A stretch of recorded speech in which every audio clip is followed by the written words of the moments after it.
After our fly fishing adventures on the Salmon River, we left Glacier View Campground in Idaho's Sawtooth Mountains and traveled north.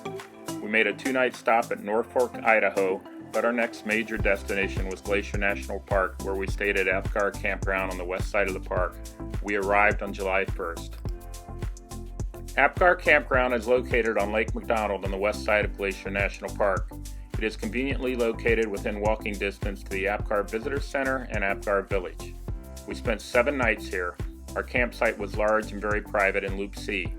We found great vistas of the lake and mountains, and at this time of the year we found many wildflowers in bloom.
One of the easier hikes in the West Glacier area is the Oxbow Trail near Apgar Village.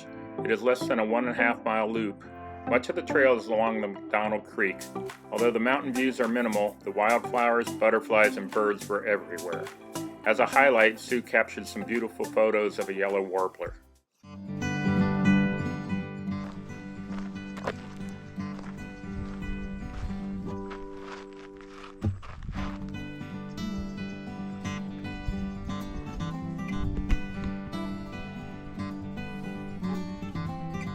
Just as clear as can be. Where are the fish?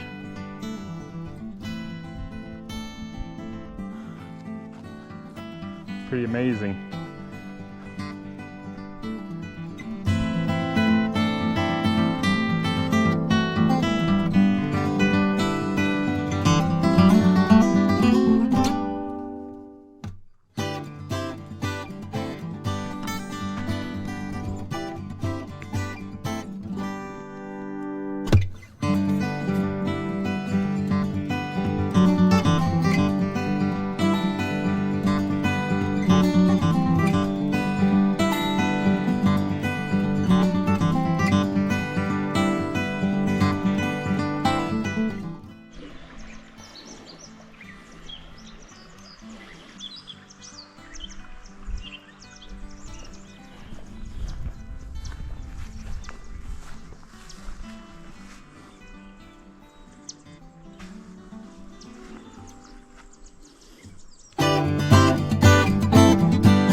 To plan a hike along the Going to the Sun road, Sue and I visited the Apgar Visitor Center and talked to a park ranger.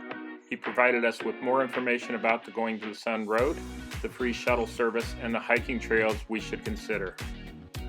First, the Going to the Sun road. This road spans almost 50 miles from Apgar to St. Mary and crosses the Continental Divide at Logan Pass. The road was completed in 1933 after 2 decades of planning and construction.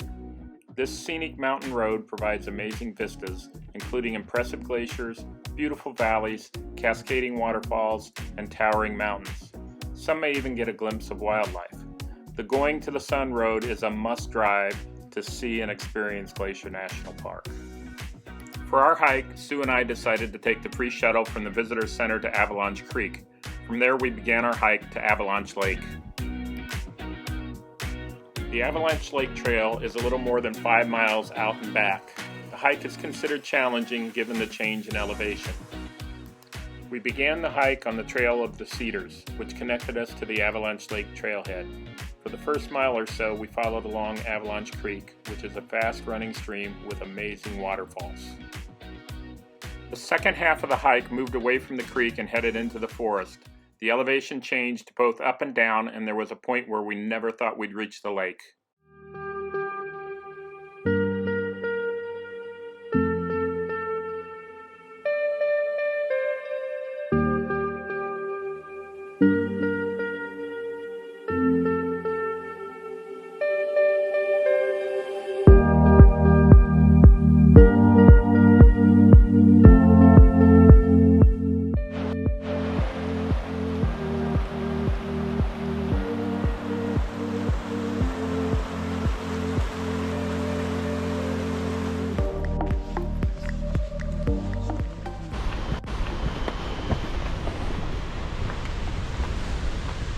Stop and take in all the beauty. I know. It's gorgeous. Look how clear that is. Yeah. You see the rocks. Yep. Cool. Jeez. Look at that.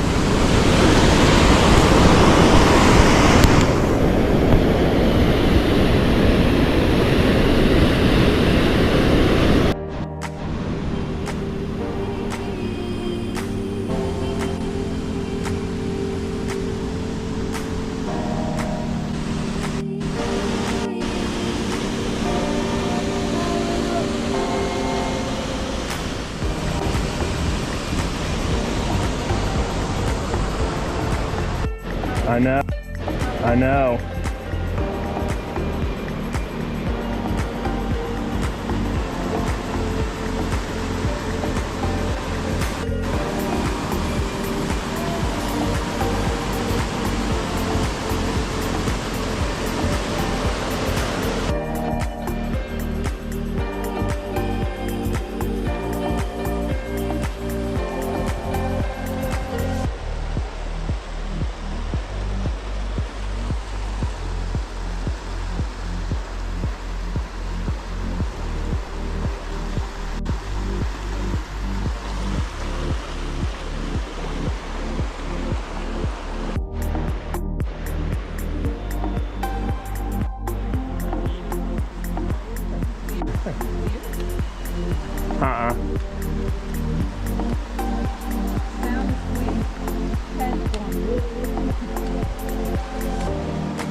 Yeah.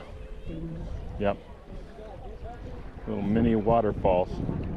When we walked out of the trees and down to the lake, the view of Bear Hat Mountain was breathtaking. and so were so many other spots on the hike.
Next up is the Red Bus Tour. Driving the Going to the Sun Road in these vintage 1930s buses is a great way to see and learn more about Glacier National Park. Since much of the park's scenery is vertically oriented, the rollback tops are perfect for providing full views of the stunning mountains. Sue and I booked the Red Bus Tour from the Apgar Visitor Center that took us to Logan Pass and back with several stops along the way.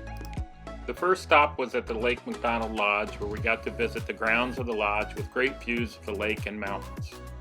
We then got back on the Going to the Sun Road. The road ran for several miles along the McDonald Creek. We stopped at an overlook of the creek on the way back to the Visitor Center. Dakota, our guide, stopped at several vantage points where we stood up in the bus for views and photo opportunities. But our next major stop where we got out of the bus was at the Big Bend, where we had dramatic views of Lake McDonald Valley and the high peaks of Mount Cannon, Oberlin, and Heaven's Peak. After getting back in the bus, we drove the last bend when approaching Logan Pass from the west. Oberlin Bend is a great place to see mountain goats, and sure enough, we found them up on the mountainside. Our furthest point on the tour was Logan's Pass, where we got out of the bus. Sue and I walked behind the visitor center, where we were surprised to find bighorn sheep grazing in the field. They seemed to be very used to people hanging out with them. What a great tour. Sue and I highly recommend it for everyone visiting the park.